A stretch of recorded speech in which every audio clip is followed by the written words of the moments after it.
Welcome to Where Parents Talk. My name is Lianne Castelino. Our guest today is a leading developmental psychologist ranked in the top 0.1% among his peers worldwide over the past 10 years.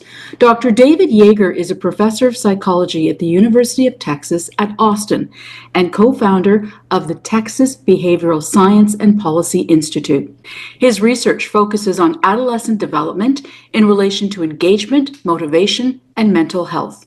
Dr. Yeager is a former grade school teacher, an author, and a father of four.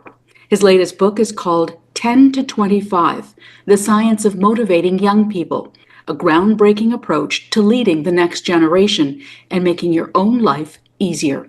Dr. Yeager joins us today from Austin, Texas. Thank you so much for being here. Yeah, thanks for having me. I'm interested to start by asking you what led you from being a middle school teacher to then becoming a global thought leader in developmental psychology as it relates to adolescence? Yeah, I really started out with a set of puzzles and questions that baffled me as a teacher. I mean, anyone who's worked with young people will tell you that they have this feeling of having something perfectly planned out in your mind of how this interaction is going to go, or a lesson plan, or a practice if you're a coach, and it just doesn't go the way you imagined it.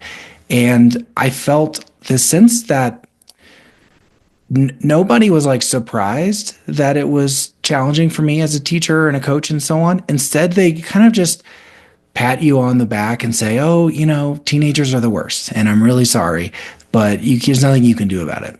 And that always just felt weird to me. Like, why are we giving up on an entire age group? I mean, you don't see someone who has a baby and you're like, oh man, babies are terrible. Like, you know, you goo and gaw and you ogle and you squeeze and hug and kiss the baby. And, but the minute puberty strikes, we give up. And so I left the classroom ultimately because I felt like we needed a science with a different perspective, a perspective in which we think about maybe what's right with young people rather than what's wrong with them and what we adults can do differently. And that's what I've dedicated my life to ever since then. You've authored many publications and papers, but 10 to 25 is your first book. So understanding sort of the context that you just provided and how you went from the classroom to this area of research, what then was the impetus for writing this book? Yeah, so once I decided to become a researcher, I ended up conducting these large-scale experiments, and my goal was to try to give advice to people in schools so that way they felt like there's something real and practical that they could implement. And so I kind of aimed the tools of rigorous social science at these perennial puzzles. Things like, how do you give critical feedback to somebody so that they don't get offended, but instead get motivated? Or how do you prevent the onset of depression or anxiety that often accompanies a hard time, like the transition to high school? Or even how do you get kids to eat healthy or stop cheating or whatever it is? And we had these findings, and often what would happen is they get covered by the media and it'd be nice and people would hear about it. But there's no way for someone who could consume that media to know what to do. You know, like what should they say differently if they're a parent or a manager or a teacher or a coach? And so I ultimately wanted to have a more practical guide that takes the findings from our research, but also pairs it with real stories of people who have kind of figured it out and have figured out how to interact with young people so that they're motivated. And I kind of went on a journey of learning for several years and stopped a lot of my conventional academic research so that way I could find these people who I call mentors or mentor mindset leaders, who have figured out how to engage young people in ways that stop them from having to pull their hair out that things aren't going well, and instead leave themselves feeling inspired and motivated to change the world. So during the time that you spent doing this research, was there a particular finding that gave you pause? Yeah, I mean, very early on, I was struck by a puzzle, which is that many of our well-intentioned efforts to try to influence adolescents don't work. So DARE, for instance, people may know about that. That's an anti-drug program that's in a huge proportion of schools in America. For me in the 80s, we had DARE. And it's everywhere and it doesn't work. And not only does it not work, it potentially increases substance use among kids and teenagers. Just Say No, another anti-drug campaign, had the same kind of effect. The average effect of an anti-obesity program for youth is that they gain more weight after being in the program compared to a control group. So it's not just ineffective, it's like backfiring. Same thing with anti-bullying. In high school, that's where we're often worried about bullying because it leads to things like school shootings and suicide and all those other policy concerns. The average effect of an anti-bullying program for high school is to increase bullying. And, in all these domains, the supposed experts are developing the programs, the people with the most PhDs and publications and credentials. I'm like, how can our supposedly smartest people be so bad at their jobs? And I don't think it's a problem of not caring or an ethical problem. I think ultimately we have the fully wrong view of young people. And because it's the wrong view, then whenever we get around to designing a program for them, we design programs that aren't going to work because it's like we got the wrong model of what's going to work with kids. And so that was surprising to me that it's not like there were lots of pockets of success or areas where we get it right. It's kind of like, as a society, we're terrible at interacting with young people and it's showing up in the data, but no one had sat down and said, wait a second, how come all of these things fail? It's not like one program one time failed. It's all of our ideas are bad as a society. So that, I think, leads us to question our mental model of young people. So when you say that we have the wrong view of young people, could we unpack that a little bit in terms of, what is the widely held view of young people currently, and what should it be in your view based on your research? Yeah, so I think that the most contemporary view that is slightly based in science and also in intuition is that teenagers' brains are underdeveloped. They lack what's called the prefrontal cortex, so they're unable to plan for the future or think ahead or make rational decisions or have a smart trade-off decision in their minds. And because of that, then their judgment and decision making can't be trusted. And therefore, if we're worried about them, then we, the adults, should make all the decisions for them. And our goal should be to try to control young people as best we can. Or a related view is that society has been too tough for young people. It's been very stressful and traumatic, and they've been through COVID, and their brains are addicted to screens and social media and turn to mush and all these other things. And because of that, then all we can do is protect them until they turn into adults. Better if we could lock them in a closet until they're 25.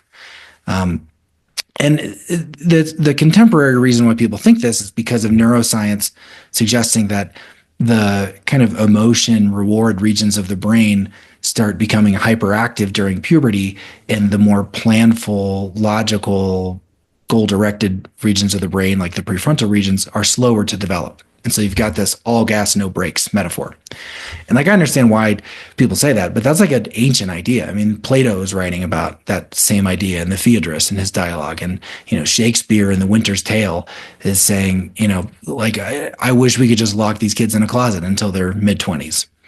And so it's an ancient idea that's been dressed up in a lot of modern neuroscience, and it's not really accurate at a neuroscientific level.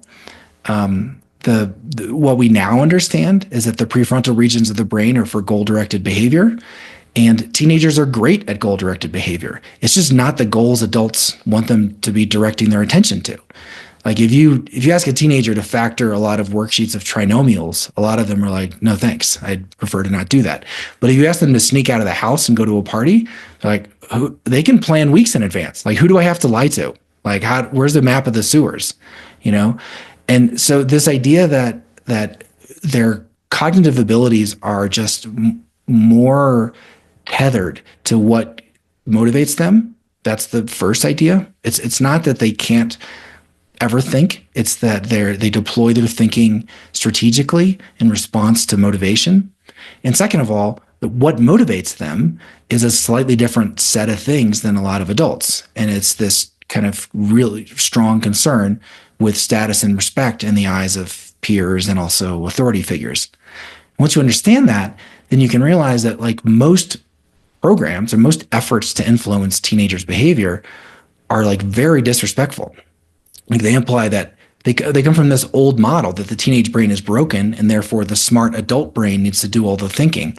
Well, that's a very insulting implication to say to like a 14-year-old. And they pick up on that immediately. And then they don't comply with what we ask them to do because they feel insulted and disrespected. And then we say, well, that must be because your brain is too dumb. And it's like we blame them for something that was really our communication problem that's growing out of our incorrect mental model of young people. And I see that again and again. I mean, just even take just say no, right? Just say no implies that I, the smart adult, know what you should say yes and no to. And if only you would listen to my smart adult brain, then you would be healthy. And teenagers are like, you're not a credible authority on what makes me happy, so I'm not going to listen to you. So, taking all of that into account, and the context there is really quite powerful, what you've provided. What fundamentally then do you suggest parents need to understand in order to understand the science behind motivating a young person? Yeah, once you realize that the problem is not just that, Gen Z is broken or that society these days has ruined everything, and you instead realize that there's a perennial conflict between adults who think they know what's better for young people and young people who may not agree. And furthermore, once you realize that what looks like incompetence in the teenage brain can often be just a response to how we've communicated as adults, then I share this with a lot of parents, and a lot of parents are like, oh my God, like I'm creating the very behavior I'm complaining about. And people don't want to admit that. They prefer to say, no, my kid's screwed up. It's not me. But once we realize, okay, well, we're not doing some things right, then the hopeful part is that there are ways of tailoring our communication styles so that way they attend to the status and respect that young people want and need. And a lot of these things are not that hard to do. And so an example coming out of the scientific experiments that we've conducted is something we call wise feedback. This is developed initially by Jeff Cohen, a Stanford social psychologist. So I want to credit his innovation. And the basic idea is that when you criticize somebody's work, we think we're being helpful as like a leader, right? So if you're a journalist and you're critiquing somebody's story, you're like, oh, great, I'm helping you become a better journalist. The person from their perspective, though, might view it as, oh, this powerful person who has a lot of status views me as incompetent. And because they think I'm incompetent, then I'd feel terrible actually getting this feedback, and I'd prefer to not get it at all. And so what we've found is that simply clarifying that the feedback was coming from a good place, specifically that I'm holding you to really high standards, because I believe that you can meet those standards if you implement the support I've given you, that turns what felt like an insult of you're not good enough and turns it into a compliment. Like I'm taking you so seriously that because I believe in you, that I'm now giving you this feedback, and this feedback is a sign of the respect I'm showing you and your potential. And that small shift in frame in our randomized experiment doubled the rate at which teenagers complied with what adults had asked them to change. In our case, it was revising an essay in their social studies class. And so that kind of thing suggests that once we realize the language of communication is often done wrong, or at least in a way that is a mismatch with young people's desire for status and respect, then we can start looking for better ways of communicating. And if you do that more consistently, then not only do you get compliance, but you actually end up with more agentic, independent young people who go out of their way to do the right thing because it is something that they want to do, not because it's something they're forced to do. In the book, you also talk about, and you mentioned it earlier, you alluded to it earlier, the mentor mindset. Why is that important? What is it? And what do parents need to know about it? Yeah, so the mentor mindset is just, it grew out of the realization that we had these experiments like the wise feedback experiment I just explained. And we're like, well, why is it the case that in a world in which it seems so impossible to influence young people, something so small as a post-it note we put on somebody's essay that says, I have high standards and I believe in your potential, that could work. And we started wondering if maybe there's a communication style that some adults have figured out for whatever reason that is allowing them to kind of chronically communicate that high standards and high support message. And we ended up calling that style a mentor mindset. And so why do we call it a mindset rather than the mentor leadership style? Because we realized that you would only go out of your way to clarify your high expectations, your belief in their potential, if you fundamentally thought that they had potential. Like, you wouldn't do it if you thought teenagers' brains were idiotic and like about to make terrible decisions, right? You wouldn't relinquish any authority. And it's like a teacher who, thinks the kids are about to get so unruly that they ruin the lesson plan in any minute. And so they rule with an iron fist. But then, of course, the second the teacher leaves the room or lets down their guard, then, all hell breaks loose and kids are swinging from the rafters. And so there are adults who figured out that if you first change our beliefs, our own mindsets about young people, and view them as but having the potential to do impressive things, when we set the right conditions, when we create a relationship of respect and status and autonomy, et cetera, then all of a sudden it's like, all right, well, it makes sense for me to have this mentor mindset. And the other alternative, besides the kind of they're short-sighted and they need to be controlled, is this alternative I call a protector mindset. And this is the idea that young people are, as I alluded to earlier, broken, stressed, anxious, et cetera, and therefore we need to just protect them from harm and discomfort. And that's our job, because they can't handle any higher standards. And if we did maintain high standards, they would crumble. They're brittle, like a house of cards. And so again, like, your beliefs about young people shape the style and the approach you take. If you think they're unruly, then you adopt what I call the enforcer mindset. If you think they're like broken and traumatized, you adopt the protector mindset. If you think they have great potential under the right conditions, then you adopt this mentor mindset style. And it ends up turning out that lots of research over 80 years has discovered that combination of high standards and high support has a kind of magical quality. And no one had really pulled it together into one framework the way I did across management, parenting, et cetera.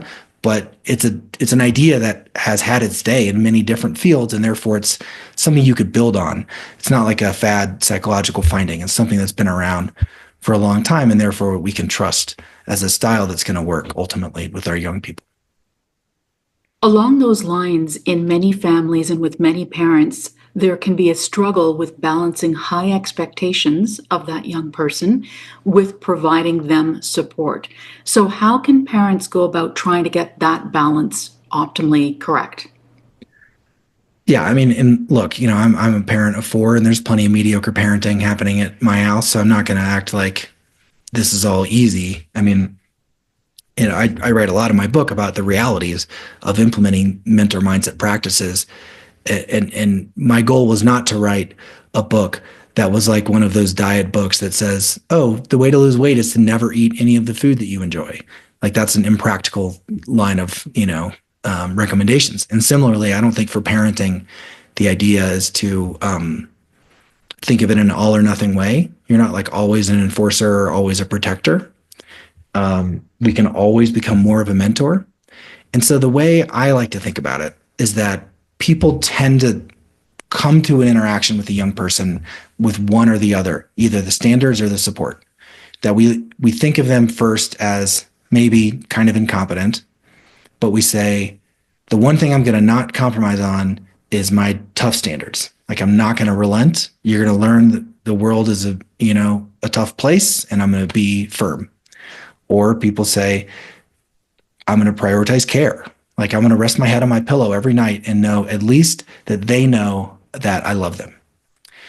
And if we acknowledge that many people already instinctually end up in one of those two, protector or enforcer, then rather than think of ourselves as, oh, I'm one version of a bad parent, it's more like, all right, how do I add the other side of it?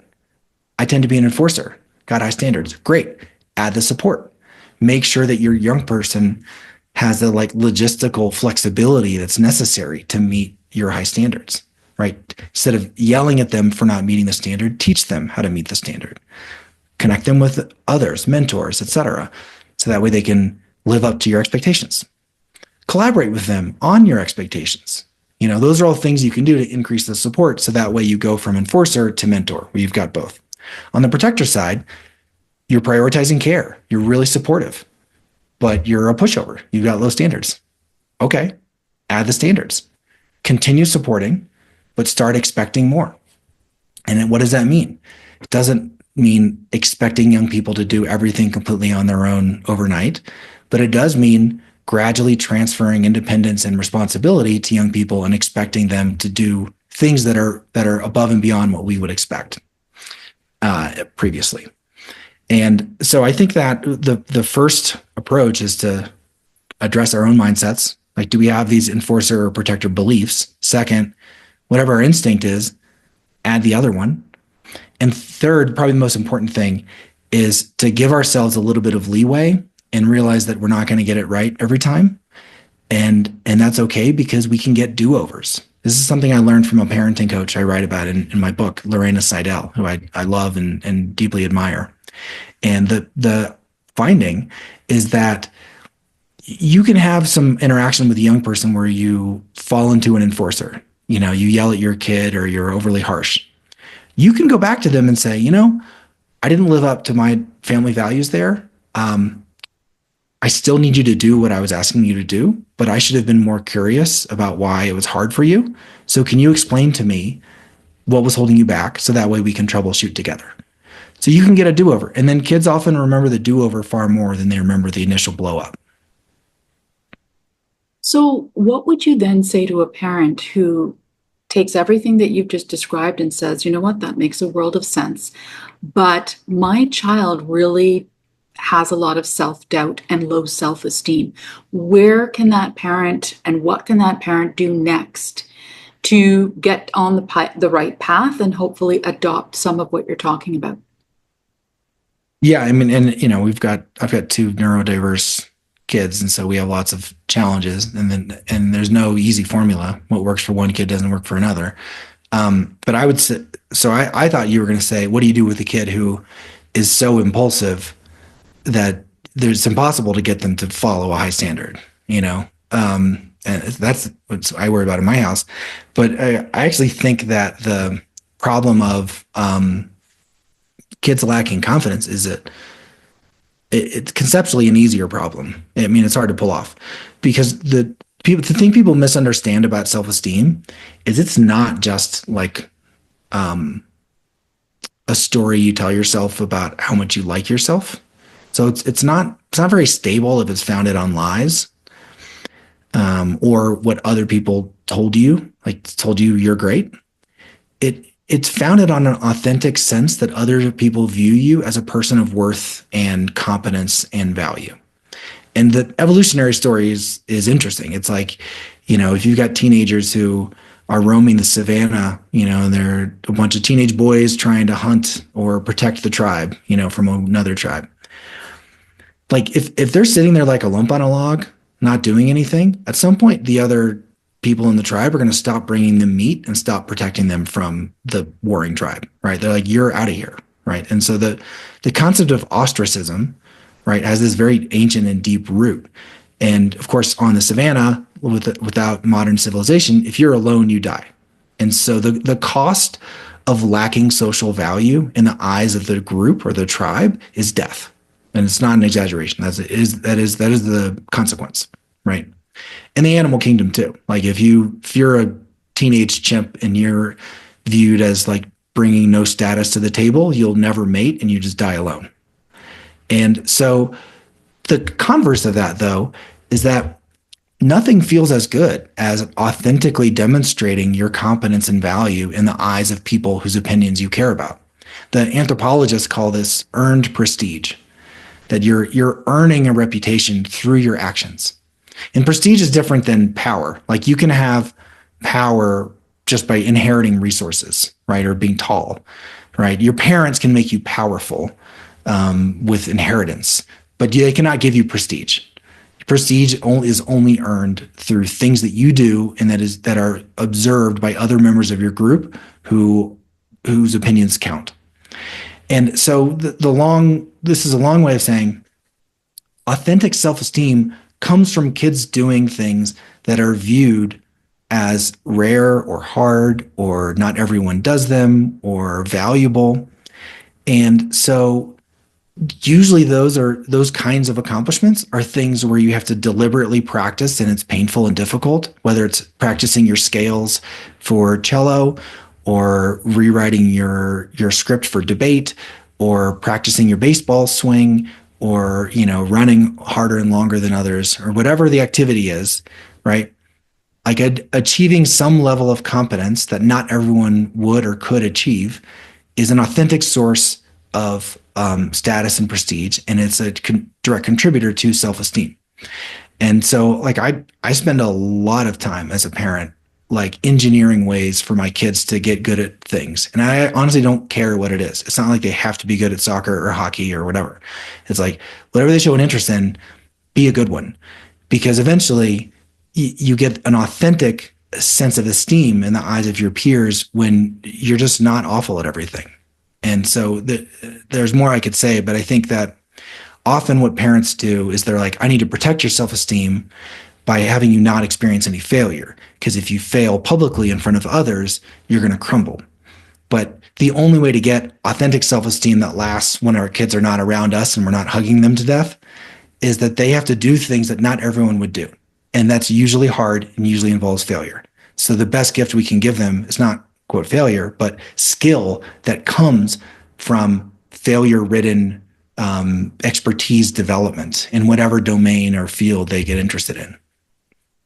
Now, you talk about peers, and I'm curious as to what you think parents need to understand during the adolescent phase of development, where a young person's social relationships tend to trump their relationships with their parents. Why is that important for parents to understand?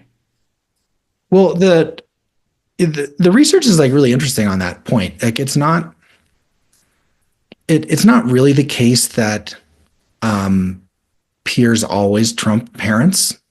How do I explain? So in the old days, people would claim in the literature, like the minute puberty starts, kids only care about their peers and they just hang out with them.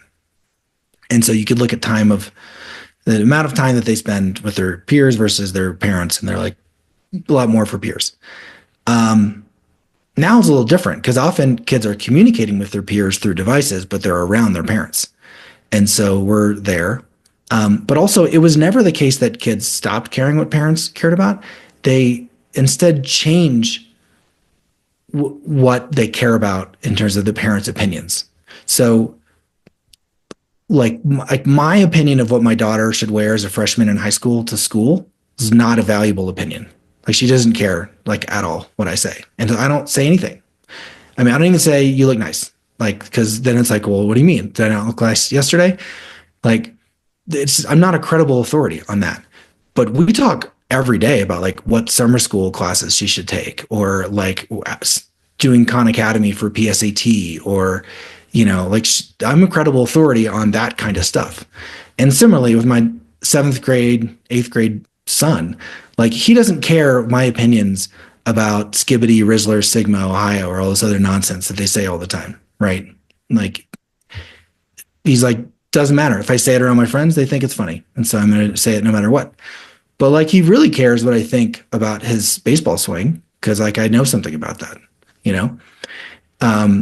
and so I think the first big insight is that it's kind of a problem that we think, oh, they're teenagers, therefore they don't care what we think. And then we don't have critical conversations with them. Like you have to invest in those really hard conversations. And furthermore, when we're silent on a whole bunch of important life decisions that they're making, the subtle thing we're communicating is we don't care about their important life decisions. And so out of fear, parents are like, I'm not going to broach the topic of relationships, right? Or your college aspirations or whatever it is, because they don't care what I think. And it's like, that's wrong. Like they do care, but they also want to make up their own minds ultimately. And so we can't mistake their desire to form their own opinion for a lack of concern about our opinion. And I think the reason why parents make that mistake is because when kids are little, we have total control over them. And all we're doing is manipulating them to and bending them to our will, right? I mean, from the moment a baby starts crying because they don't have a toy, we hide the toy. Like we take advantage of object permanence when the baby's like 9 months old, right? And that's our go-to habit as parents, is like the way to avoid distress is to hide things from you because I'm just trying to placate you to have you never have distress. But like that's not a good approach for teenagers. Like you need to help them confront distress, figure out what the root cause is, listen, be a sounding board, be patient, all these other things. And you may not feel like kids appreciate it in the moment, but they always appreciate it in the long run. And the kinds of relationships where when kids get to college and they screw up or whatever, or they make a difficult life choice, but they still come to us, and then we are there to help them through a hard life choice. That doesn't happen, overnight. That happens because parents were willing to have those hard conversations early on in adolescence. Dr. Yeager, we're almost out of time, but I did want to ask you, what do you want readers of 10 to 25 to leave with? I think the most important thing is this different view of adolescence. We have to change our mindsets about this whole age group. Stop pitying anyone who works with adolescents and instead start seeing the kind of power and beauty in the age group. Second is a sense of hope that we can figure out how to harness their unique energies and talents. I think that's very important. And then the last thing is like some very specific tips. The do-over is one, the wise feedback is another, but there are others in the book. Like when your kid is stressed, what should you say? So we've done tons of experiments on that and published them. And we know the answer. And so I'd like people to take these topics, like a kid's purpose in life, whether they belong, they're stressed, they make a poor life decision, all these hard conversations. I want parents to feel empowered that there is a better way, and then start adapting the insights from the book to their unique kids. And I think a lot of kids will appreciate that. And as parents, we'll stop feeling like we're either a garbage parent or a great parent, and instead realize that we are growing and we're improving and we're adapting, and that's okay. And that's a positive part of the journey. Really fascinating insight, Dr. David Yeager, developmental psychologist and author of 10 to 25. Really appreciate your perspective today. Thank you so much. Yeah, thanks for having me.